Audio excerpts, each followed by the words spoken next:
London पहुंचता है दक्षिण अमेरिका से, आपको बताएं, और उसके बाद लंदन से ये कहां लाया जाता है? ये लाया जाता है दुबई, और दुबई से इसकी सप्लाई होती है कहां? भारत में इसकी सप्लाई होती है। और उसके बाद जब भारत पहुंच जाता है तो कैसे इसे आगे भेजा जाता है, कैसे डिलीवरी की जाती है, आपको बताएं।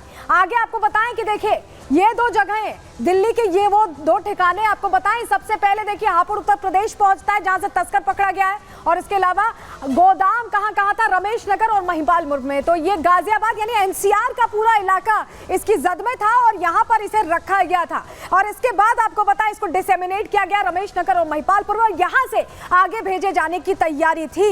लेकिन आपको बताएं कि दुबई से जब हम बता रहे हैं कि कनेक्शन सामने आ रहा है, तो कौन है वो दुबई से वो शख्स जो सब कुछ हैंडल कर रहा था, दुबई से भारत पहुंचा रहा था, भारत में लोगों को बता रहा था कि आप आगे भेजिए। तो आपको पूरी जानकारी अब उससे जुड़ी देने जा रहे हैं, क्योंकि आपके लिए ये जानना जरूरी है कि दुबई कनेक्शन कैसे सामने आए। चलिए जल्दी से आपको बता देते हैं सिंडिकेट कहां पर था। दुबई से ही कोकीन की डील करता था वीरेंद्र बसोया, जिसका नाम सामने आया। पिछले साल दिल्ली में 3000 करोड़ की ड्रग्स मिली थी। इस बार भी कितनी मिली हमने आपको बताया। उस ड्रग सिंडिकेट में बसोया का नाम सामने आया था, और अब ये समझ में आ रहा है कि वो पूरी तरह से ये हैंडल कर रहा था। पुणे पुलिस ने बसोया को पिलंजी गांव में रेड भी की थी। और आपको ये भी बताएं कि बसोया के खिलाफ 3 लुकआउट सर्कुलर्स जारी हो चुके हैं। जिस तरह से उसका नाम लगातार ड्रग्स की तस्करी में सामने आ रहा है। लेकिन चलिए अब आपको बताते हैं सिर्फ दिल्ली में ही नहीं ये खेल हो रहा, पंजाब में भी इस तरह की तस्वीरें आए दिन सामने आती रहेंगी। ये देखिए तरन तारण से ये जो आप बॉर्डर्स देख रहे हैं, इसके अंदर ड्रग्स है, ड्रग्स पकड़ी गई है। बीएसएफ ने 6 बोतल ड्रग्स पकड़ी है। तरन तारण की तस्वीर आपको दिखा रहे हैं। तो ये सारा जो तस्करी का खेल चल रहा है सीमा पार से भी और यहाँ भी जिस तरह की तस्वीरें सामने आ रही हैं, क्या तैयारी थी? आखिर किस लिए इतनी बड़ी खेप? 7600 करोड़ अगर हम कह रहे हैं तो आप अंदाजा लगा सकते हैं कीमत इतनी है तो ड्रग्स कितनी होगी। तो आप सोचिए ये कहां सप्लाई की तैयारी थी। चलिए आपके सामने जल्दी से अब जानकारी इससे जुड़ी भी रख देते हैं। ये आप देख रहे हैं कॉन्सर्ट्स के लिए इसकी तैयारी की जा रही थी, ऐसा अंदर खाने से जानकारी मिली है सूत्रों के हवाले से।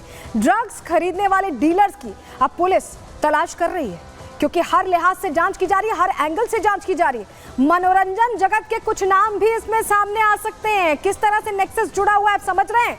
कॉन्सर्ट्स, म्यूजिक फेस्टिवल में बताया जा रहा है कि सप्लाई करने की आशंका थी। इस एंगल से जांच को दिल्ली की जो स्पेशल टीम है वो आगे बढ़ा रही है। दिल्ली, मुंबई और गोवा में बड़े कॉन्सर्ट्स होने वाले हैं, और उसी में युवाओं को इस नशे की खेप सप्लाई करके उन्हें इसे खपाने की कोशिश थी, और कॉन्सर्ट्स के लिए इसे स्टॉक किया जा रहा था, बड़ी संख्या में जमा किया जा रहा था, बड़ी मात्रा में, जिसका खुलासा अब दिल्ली पुलिस की स्पेशल सेल ने कर दिया है। और एक तरह से पूरे सिंडिकेट का भी खुलासा हो गया। इस मामले में आगे जांच चल रही है। चलिए अब आगे बढ़ते हैं, अगले सेगमेंट का आप रुख कर लेते हैं, जहां आपको बताएं कि लखनऊ में आज एक अलग ही तस्वीर देखने को मिली। और कल रात से ही बल्कि कहें कि ये तस्वीर देखने को मिल रही थी, क्योंकि सियासत का एक जुदा अंदाज जयंती पर देखने को मिला। बात अब उसी की करेंगे।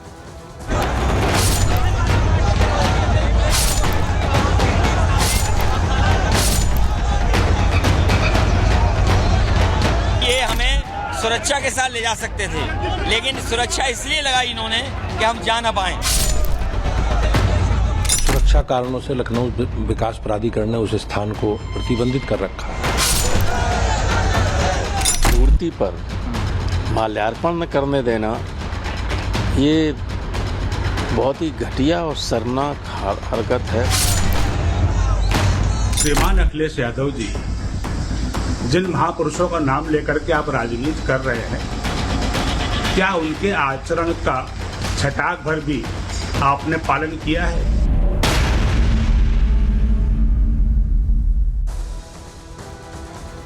समाजवादी पार्टी ने आज जमकर बखेड़ा खड़ा किया है लखनऊ में, और ये सब कुछ हुआ है अखिलेश यादव की एक जिद की वजह से। अखिलेश यादव दरअसल जयप्रकाश नारायण, लोकनाथ जयप्रकाश नारायण को श्रद्धांजलि अर्पित करना चाहते थे, माल्यार्पण करना चाहते थे उनकी जयंती पर। इसमें किसी को कोई दिक्कत नहीं थी।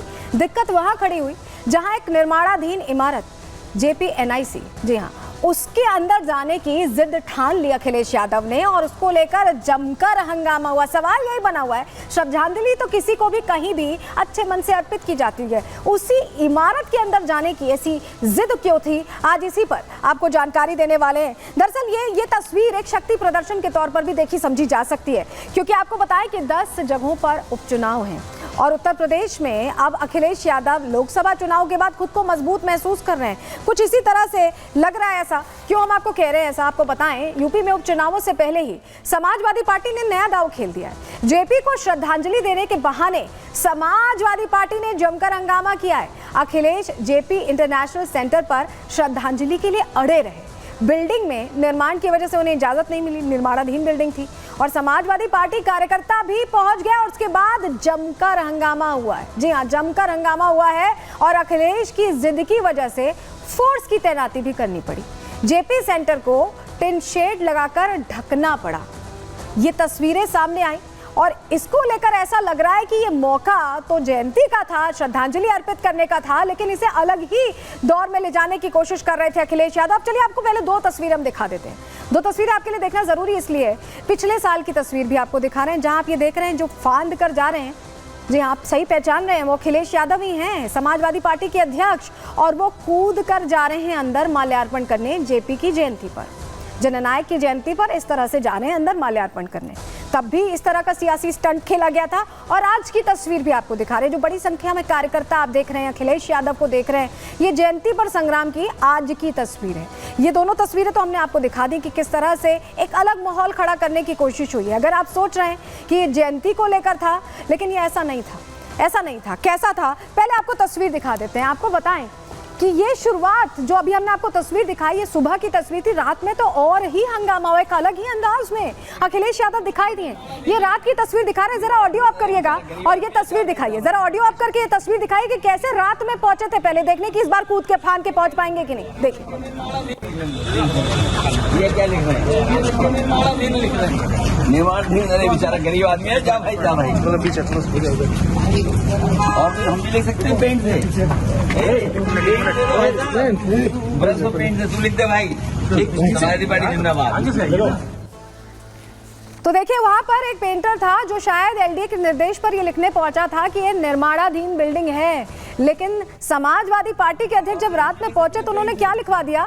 समाजवादी पार्टी जिंदाबाद, ये उन्होंने लिखवा दिया। ये आप तस्वीर देख पा रहे हैं और ये रात की थी। और सुबह की तस्वीर देखिए, ये जो आप देख रहे हैं पूरी भीड़ ये पहुंची है अपने मुखिया के आदेश पर, ये पहुंची है समाजवादी पार्टी अध्यक्ष के आदेश पर और जोरदार हंगामा यहाँ होता दिखाई दे रहा है। जयप्रकाश नारायण की तस्वीर लेकर पहुंचे हैं और जोरदार हंगामा यहाँ पर देखा गया।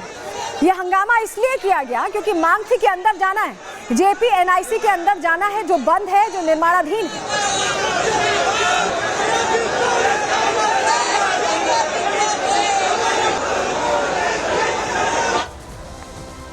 इस दौरान बड़ी संख्या में कार्यकर्ता पहुंचे, हो हंगामा हुआ, बैरिकेड्स तोड़े गए। क्या कुछ वहां सूरत हाल था? हमारे सहयोगी अजय की आपको उस वक्त की रिपोर्ट, सुबह की रिपोर्ट दिखा रहे हैं। आपको पुलिस की तरफ ये कार्यकर्ता